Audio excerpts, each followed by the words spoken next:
जयंत पाटील यांची पत्रकार परिषद सुरू झाली आहे। आपण थेट जाऊया।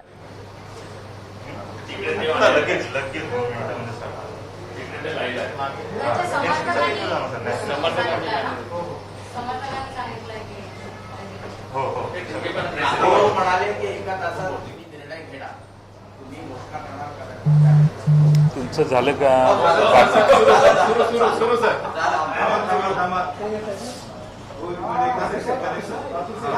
बातुसे साहेब, दीपक झालं का?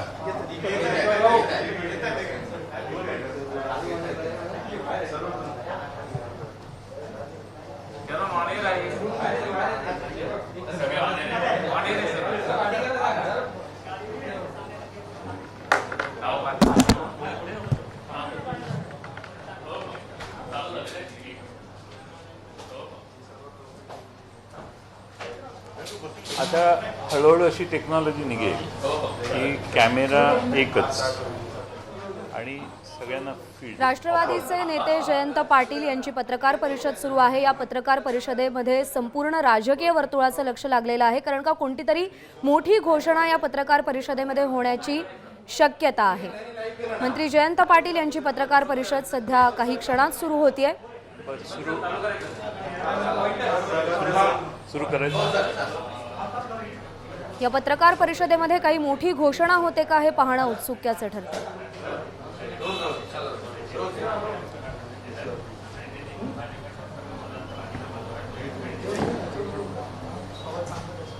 राष्ट्रवादी काँग्रेस पक्षामध्ये भारतीय जनता पक्षाचे गेले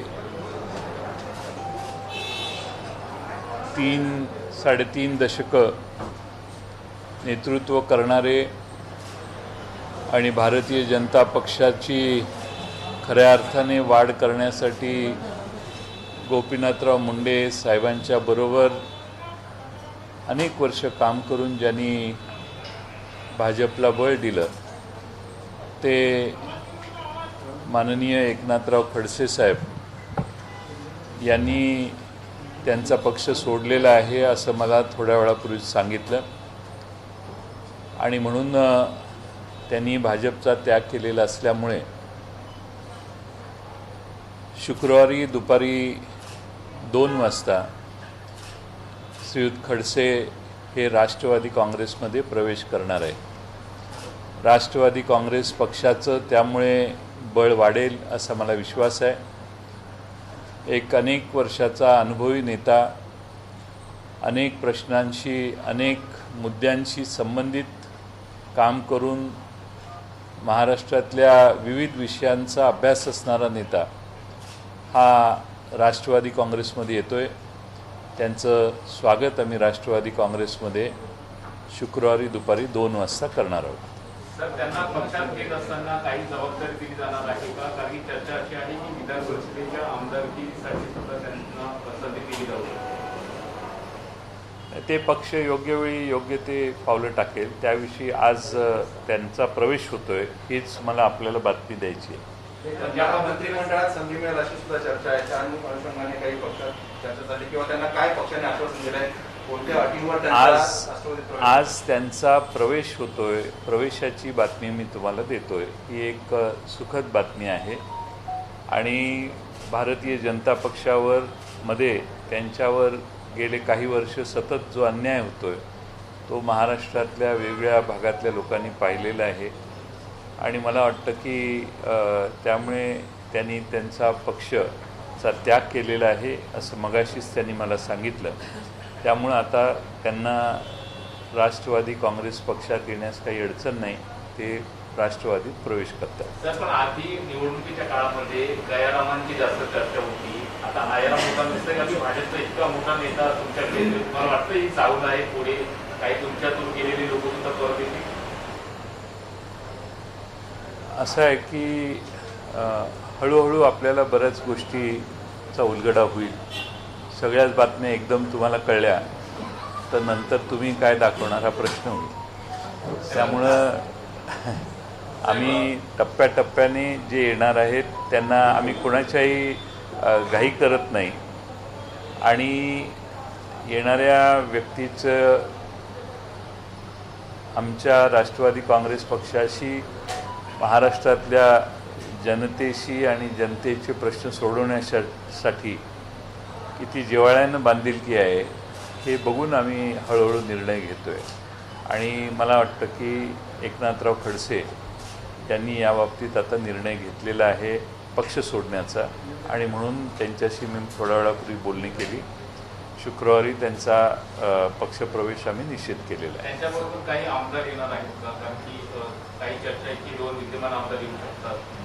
त्यांचे सुरबाई खासदार त्यांच्याबरोबर येण्याची बऱ्याच लोकांची इच्छा आहे, पण ताबडतोबीने विधानसभेच्या निवडणुका करण्याची या कोरोनाच्या काळात आवश्यकता नाही आहे. जशी वेळ येत जाईल तसे त्या आमदारांचे निर्णय होतील. माझ्या माहितीने त्यांच्या संपर्कात बरेच आमदार आहेत, पण आता कोरोना असल्यामुळं अशा निवडणुका आणि बाकीचे राजकारणाचे उद्योग आम्ही टाळणार आहोत.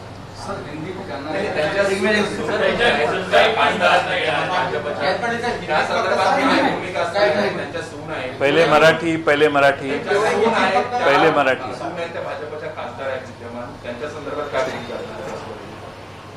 आम्ही एकनाथराव खडसे यांना प्रवेश देतोय. त्यांच्याबरोबर कोण येणार आणि कोण नाही या बाबतीत तपशील अशी आम्ही काही फारशी चर्चा त्यांच्यावर केलेली नाही.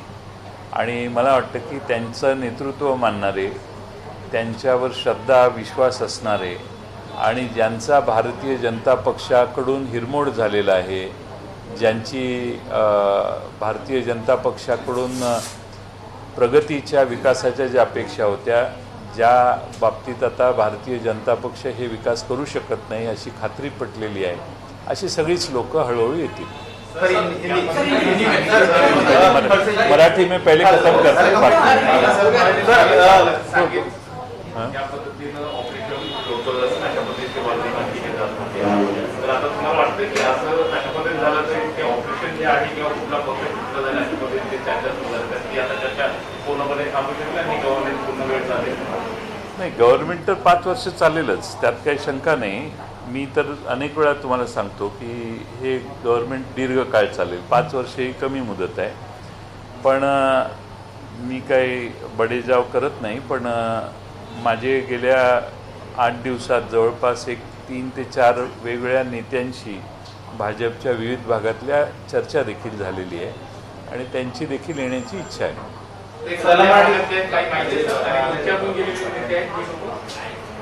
नाही, ती येतील त्यावेळी कळेल ना तुम्हाला. त्यांची माहिती आपण अंधारात प्रवेश घेणार नाही, दिवसा डोळ्या घेणार आहे, त्यामुळे आपल्याला कळवण्याची व्यवस्था होईल.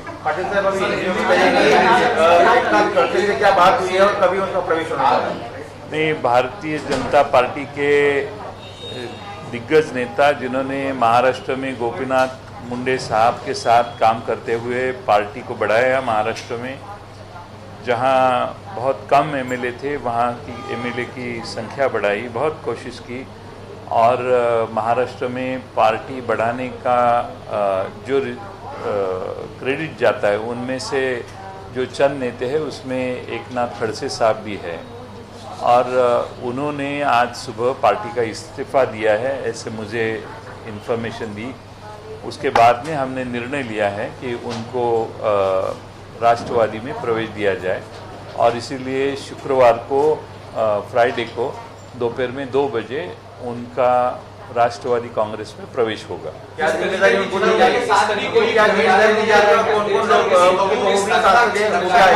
सर, उनकी बहू रक्षा खड़से सांसद है, तो क्या वो भी इस्तीफा देकर पार्टी में प्रवेश कर रही है? देखो, जो एकनाथ खड़से साहब से संबंधित लोग हैं, जो उनके ऊपर विश्वास करते हैं, उनका नेतृत्व मानते हैं और जो आने में कोई कठिनाइयाँ नहीं है राष्ट्रवादी में, वो सब लोग आएंगे। अब जिनको घटनात्मक परिस्थिति में कोई तकलीफ़ें है, जो रेजिग्नेशन देके फिर एक बार चुनाव करने की आवश्यकता है, ऐसे कुछ लोग हैं जो एमएलए भी है, वो कहते हैं कि थोड़े दिन के बाद हम योग्य विचार करके आएंगे। हम भी किसी महाराष्ट्र में फिर एक बार उन इलाके में इलेक्शन थोपना नहीं चाहते और इसीलिए जो आएंगे वो सामान्य स्वरूप से सारे कार्यकर्ता आएंगे, और जिनको आने में ये जो मैंने कहा वो कठिनाइयाँ है, वो आस्ते आस्ते जब ये कोरोना का समय चल रहा है, हम नहीं चाहते कि महाराष्ट्र में कोरोना के समय कोई बहुत बड़ी इलेक्शन 10-12 जगह होए, और इसीलिए आवश्यकता अनुसार हम निर्णय करेंगे। उनको क्या पद और जिम्मेदारी दी जाएगी? क्या पद और जिम्मेदारी दी जाएगी? कुछ बात देखो, हम उनका स्वागत कर रहे हैं। स्वागत करते हुए उन्होंने कोई कंडीशंस नहीं रखी। वो राष्ट्रवादी में आदरणीय शरद पवार साहब के नेतृत्व में काम करने के लिए उन्होंने अनुमति दी है, और मुझे लगता है कि यही हमारे लिए काफ़ी है। हमारी पार्टी में जो अच्छा है, जो एबल है, जो कैपेबल है, उन सारे लोगों को जिम्मेदारी पवार साहब सौंपते हैं, उसमें कोई तकलीफ नहीं है। खानदेश में खास करके कितना प्रभाव खास एनसीपी का बढ़ सकता है, और साथ ही ओबीसी के चूंकि एक बड़े नेता के तौर पर वैसे तो महाराष्ट्र के में काफ़ी इलाके में खड़से साहब का एक्सेस है, लेकिन ख़ास तौर पे जलगांव जिला और खानदेश के जो 4-5 ज़िले हैं, वहाँ भी उनको मानने वाले लोगों की संख्या तादाद बहुत बड़ी है, और मुझे लगता है उसका अच्छा असर हमारे पार्टी में होगा। क्या एमएलसी आने वाले समय में जो 12 एमएलसी हैं उसमें से भी एक ऑफर किया जैसी चर्चा है? हमारी और खड़से साहब से कोई ऐसी बात नहीं हुई है। उन्होंने पूरे विश्वास के साथ पवार साहब के नेतृत्व में काम करने का निर्णय लिया है, और मुझे लगता है कि यही चीज़ हमारे लिए काफ़ी है। क्या और भी जो नेता हैं जो यहाँ से गए थे या दूसरी पार्टियों से बीजेपी में गए थे, क्या फिर से वापस एमएलए और तमाम सारे लोग आना चाहते हैं ऐसी इच्छा? वैसे बहुत लोग हैं कि जो हमें खासगी स्वरूप से मिलते हैं और कहते हैं कि वो भी आना चाहते हैं, और आप थोड़े दिन जाते हुए थोड़े वैसे तो पिछले 2 हफ्ते में मैं 4-5 बड़े अच्छे कार्यकर्ता जो भाजपा में काम करते उनसे मिल चुका हूं, और उनकी भी इच्छा हमारी पार्टी में आने की है। इनके आने की वजह क्या है? क्योंकि काफी दिनों से ये बातचीत चल रही है कि भाजपा की तरफ से इतने बड़े नेता को जैसे निगलेक्ट किया गया, तो इतने बड़े स्टेप की वजह क्या? मुझे लगता है ये सवाल आप उनसे पूछे तो ज़्यादा अच्छा रहेगा, क्योंकि बहुत वजह है। उनको निगलेक्ट किया गया ऐसा मैं नहीं कहूँगा, क्योंकि उनकी ताकत तो बहुत बड़ी है, लेकिन जानबूझ के उनके ऊपर बहुत अन्याय हुआ, और भाजपा के उनके निजी लोग भी भाजपा के मानते हैं कि खड़से साहब को अन्याय को फेस करना पड़ा पिछले 4-6 साल में। पटेल साहब, और कितने लोग संपर्क में हैं आने वाले दिनों में? क्या और भी बीजेपी के लोग संपर्क में है, विधायक संपर्क में है आप लोगों के? पिछली बार कहा था कि इससे ज्यादा लोग संपर्क में है बीजेपी के विधायक वगैरह, धीरे कमी। मैं आपको कहा था ना, वक्त जब आएगा तब आपको बताएंगे। तो ये अभी शुरुआत हुई है। मैं ये नहीं कहता हूँ कि बहुत सारे लोग हमारे पार्टी में आने वाले हैं, लेकिन जो लोगों में है और लोगों का सपोर्ट जिनको है, ऐसे अच्छे खासे लोग ज़रूर हमारी पार्टी में आने की बात कर रहे हैं। सर, एक चर्चा है कि आपकी कैबिनेट में से एक मंत्री इस्तीफा देगा, उसे प्रदेश अध्यक्ष बनाया जाएगा और खड़से साहब को मंत्री बनाया जाएगा। ये चर्चा में कितना दम है? मेरे जैसे गरीब आदमी के लिए तो सर, मुख्यमंत्र्यांची प्रतिक्रिया आलेली आहे की खडसे जर महाविकास आघाडीत येत असतील तर स्वागतच आहे। मुख्यमंत्र्यांवर या संदर्भात विश्वास आहे, जरी पक्षाचा निर्णय असला तरी सुद्धा स्थानिक राजकारण लोक, कारण त्यांच्या मतदारसंघामध्ये शिवसेनेचा आमदार आहे खडसेंच्या। असे नाही, फार लहान गोष्टी आहेत, त्या गोष्टीत आमचं काही हे नाही, आणि तिथल्या आमदारांच्या बाबतीत ते आमदार आमच्याकडे येतात, त्यामुळे त्याचं काही प्रश्न नाही, ते चांगले आमदार आहेत। हा प्रश्न राज्यस्तरावरचा आहे, आणि खडसे हे एका विधानसभा मतदारसंघापुरतं त्यांची उपयोगिकता नाही आहे। तर मला वाटतं की खानदेशमध्ये आणि महाराष्ट्रातल्या वेगवेगळ्या भागात त्यांचा पक्षाला आमचा उपयोग होईल। बीजेपी से क्या अब धीरे-धीरे मोह होने लगा बड़े नेताओं का, या जो लोग कार्यकर्ता जिस बीजेपी को विकास की यात्रा के तौर पर देख रहे थे वो खत्म होने लगे? मैं बीजेपी के बारे में कुछ नहीं कहूँगा, लेकिन बीजेपी को आत्मचिंतन तो करेगी बीजेपी, ऐसा मुझे विश्वास है कि खड़से साहब जैसा नेता उनको छोड़ के जा रहा है, लेकिन मुझे एक आनंद है, समाधान है कि खड़से साहब हमारी पार्टी में आ रहे और हमारी पार्टी में एक नई ताकत, नई उम्मीद उस इलाके में हमारे कार्यकर्ताओं में ज़रूर मिलेगी, आएगी। सर, इससे हटके एक अलग सवाल है। कल पंजाब ने एक रेजोल्यूशन पास किया जो फार्म रिलेटेड जो बिल्स पास हुए पार्लियामेंट में, उसके खिलाफ महाराष्ट्र पहली सरकार थी जहां पे डिप्टी चीफ मिनिस्टर ने कहा था कि ये इम्प्लीमेंट महाराष्ट्र में नहीं होंगे। तो क्या पंजाब के ही धरती पे महाराष्ट्र में भी कोई नोटिफिकेशन होगा या क्या पोजीशन रहेगी? हमारे मुख्यमंत्री और उप मुख्यमंत्री दोनों ने बैठ के महाराष्ट्र में जो एग्रीकल्चर में किसानों के साथ काम करने वाले सारे अलग अलग पार्टियों के नेताओं को बुलाया था, उनसे विचार विमर्श हुआ है और कुछ मुद्दे अच्छे हैं, कुछ मुद्दे तकलीफ़ के हैं और महाराष्ट्र के किसानों को उसमें क्या तकलीफ़ें होने वाली है उसका भी अभ्यास उन दोनों ने किया है।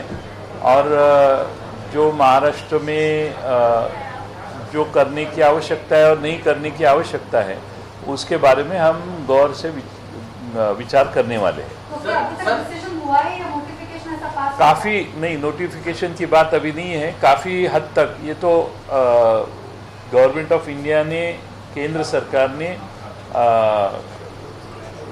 ये किया है, कायदा किया है और वो कायदे में हमें जो तकलीफ़ें हैं उसका अध्ययन हमने किया है और उसके बारे में मुझे लगता है कि मुख्यमंत्री और उप मुख्यमंत्री ये दोनों बैठ के अभी निर्णय करेंगे। मंत्रिमंडळात खडसे साहेब असतील का? मंत्रिमंडळामध्ये खडसे साहेब महाविकास आघाडीच्या मंत्रिमंडळात खडसे साहेब असतील यावर काही निर्णय झाला? बोला तुमचा पुढचा प्रश्न। मेरा सवाल ये है कि बिहार काफी लोगों से कैंडिडेट बनाया इंटीरियर में उसको अलायंस को लेकर है क्या बीजेपी को या नीतीश कुमार को रोकने के लिए वहाँ पर ये राष्ट्रीय स्तर का प्रश्न है। मैं राज्य का प्रदेश अध्यक्ष हूँ तो ये मेरे जुरिस्डिक्शन में नहीं आता, तो बिहार के सवालों का जवाब यहाँ बैठ के देना ये ज़रूरी नहीं है और मुमकिन भी नहीं है। ठीक आहे, नो टिकताय का एवढंच? नाही नाही नाही नाही नाही नाही नाही नाही नाही नाही नाही नाही सॉरी मला लय भोंगे आहेत आज माझ्या मागे, फार ठिकाणी जायचंय मला। त्यामुळे सध्याच्या घडीची महाराष्ट्राच्या राजकारणातली ही एक मोठी बातमी आहे। एकनाथ खडसेंकडून भाजपला खूप मोठा धक्का मिळालेला आहे। भाजपला एकनाथ खडसेंनी सोडचिठ्ठी दिलेली आहे।